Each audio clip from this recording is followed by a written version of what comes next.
আসসালামু আলাইকুম, welcome to breaking news. Breaking নিউজের পক্ষ থেকে আপনাদের জানাই স্বাগতম। ২১ ব্যাংকের খেলাপি ঋণ কমেছে।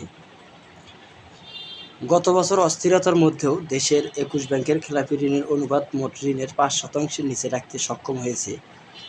বিপর্যস্ত এই খাতে খেলাপি ঋণের গড় ছিল ১৬.৮% পৌঁছেছিল। ব্যাংকিং বিশেষজ্ঞরা বলেছেন, সুশাসন, ঝুঁকি নিয়ন্ত্রণ, আগাম সতর্কীকরণ ব্যবস্থা ও ঋণ পুনরুদ্ধারে জোর দেওয়ার খেলাপি ঋণের পরিমাণ কমেছে। বহু জাতিক ব্যাংকের পাশাপাশি কয়েকটি দেশি ব্যাংকের এসব নীতি মেনে চলছে। নতুন ব্যাংকগুলো বাদ দিয়ে city bank, ANA, test bank of Indian commercial bank এর ২০২৪ সালের খেলাপি ঋণের অনুপাত ১% নিচে রেখেছে। তবে এসব ব্যাংকের খেলাপি ঋণের পরিমাণ কম। বিশ্ববাজারে কোটি টাকার বেশি ঋণ বিতরণ করে শীর্ষে আছে BRAC bank, state bank, eastern bank, Pubali bank, prime bank, city bank. প্রতিটি ব্যাংকের খেলাপি ৩%-এর নিচে। ব্যাংকগুলোর ব্যবস্থাপনা পরিচালক ও নির্বাহী সংগঠন অ্যাসোসিয়েশন অব ব্যাংকার্স বাংলাদেশের চেয়ারম্যান ও সিটি ব্যাংকের ব্যবস্থাপনা পরিচালক ও প্রধান নির্বাহী মনসুর আরেফিন দ্য ডেইলি স্টারকে জানান, খেলাপি ঋণ অনুপাত কম রাখায় মূল চাবিকাঠি হলো সুশাসন। তিনি বলেন, এটি সুপরিচিত ব্যাংকের ব্যবস্থাপনা দলকে অবশ্যই স্বাধীনভাবে কাজ করতে হবে। বোর্ড সদস্যের ঋণ অনুমোদনের জন্য চাপ দেওয়া উচিত নয়। ক্রেডিট রিস্ক টিম যদি স্বাধীনভাবে কাজ করতে পারে তাহলে খেলাপি ঋণের ঝুঁকি কমবে বলে মনে করেন এই ব্যাংক কর্মকর্তা।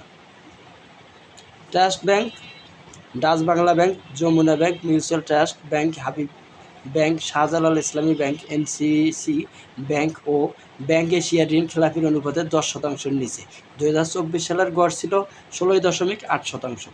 ইস্টার্ন ব্যাংকের খেলাপি ঋণের অনুপাত ৩%-এর নিচে থাকায় অভিজ্ঞতার কথা জানিয়ে প্রতিষ্ঠানটির ব্যবস্থাপনা পরিচালক ও নির্বাহী আলী রেজা ইফতেখার ডেইলি স্টারকে বলেন, ঋণ উদ্ধারে আমরা সবসময় দক্ষ ও বিনোদন কর্মীদের নিয়ে কাজ করে অগ্রাধিকার দিয়ে থাকি।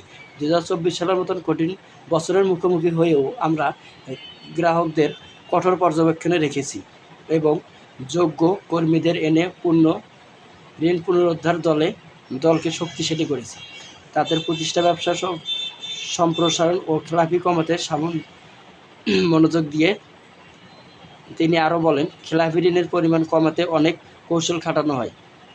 নতুন ব্যাংকগুলোর মধ্যে সীমাবদ্ধ bank, community bank, Madhumati bank, Midland bank, মেঘনা ব্যাংক, বেঙ্গল কমার্শিয়াল ব্যাংক খেলাপি অনুপাত 0-5%।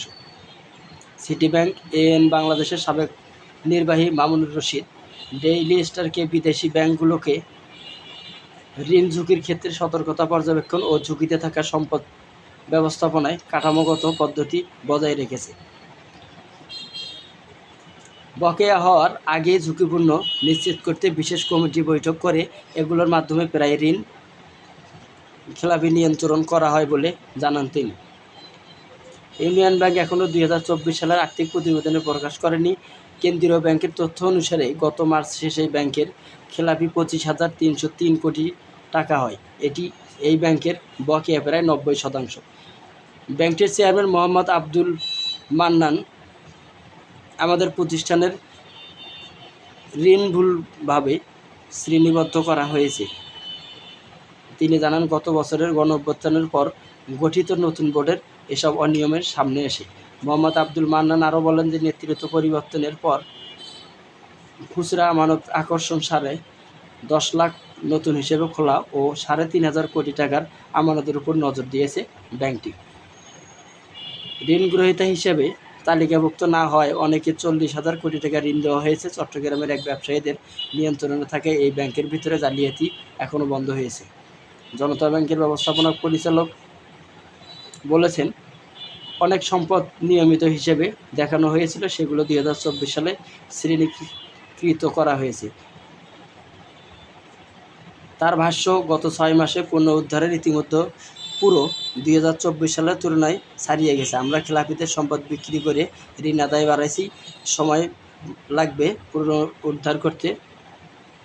বেসিক ব্যাংকের খেলাপি অনুপাতে ৬৭%, বাংলাদেশের কমার্স ব্যাংকের ৪৮%, বছর শেষে ন্যাশনাল ব্যাংকের খেলাপি হয়েছে ৬১%। নতুন নতুন সব ভিডিও পেতে আমাদের চ্যানেলটিতে সাবস্ক্রাইব করে বেল বাটন অন করে রাখবেন, যাতে সবার আগে সবসময় আপনাদের মাঝে খবর পৌঁছে যেতে পারে।